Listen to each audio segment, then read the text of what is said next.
GOVFACES is the social media platform that aims to offer a neutral online platform for meaningful interaction between relevant stakeholders.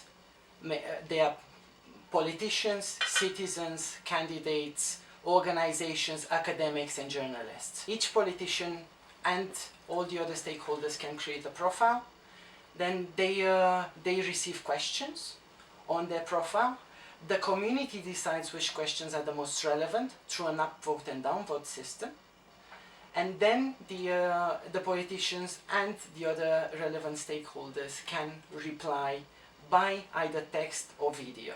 The main problem that we have right now is that we're basically bombarded with information, but there is no exchange. And if there's no exchange, there is no way to innovate, because actors do not hear each other. So GOVFACES would be a way to publicly interact, to publicly exchange ideas, and it would be a catalyst for policy innovation by allowing decision makers to take the perspectives of all stakeholders into account. The way I see GOVFACES can improve the main weaknesses in the human rights system is basically in 4 ways.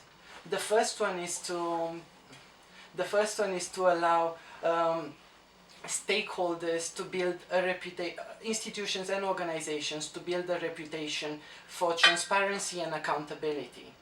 They can do so by providing information publicly, but the type of information that the public needs and requests. The second way GOVFACES can improve the human rights system is by providing a way for decision makers to engage in a dialogue with local actors, so that their concerns, their opinions, and their interests can be better represented in the decision-making process.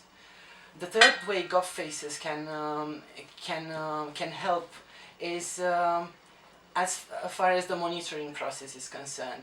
The way to do this is to identify the problem immediately. Through GOVFACES, people on the ground, either civil society organizations or journalists, when they see something that's happening, they can post immediately. They can find the Commissioner for Human Rights and they can post a message directly telling the decision maker, we have a problem on the ground, please do something. There's a huge difference because this is timely. A regular citizen, if they have access to internet, they can just post a message there and signal the danger that exists. And being public, that signal will be taken over by press agencies, by human rights activists, and it would propagate. And it would be a way for the relevant institutions and decision makers to react before certain human rights violations occur.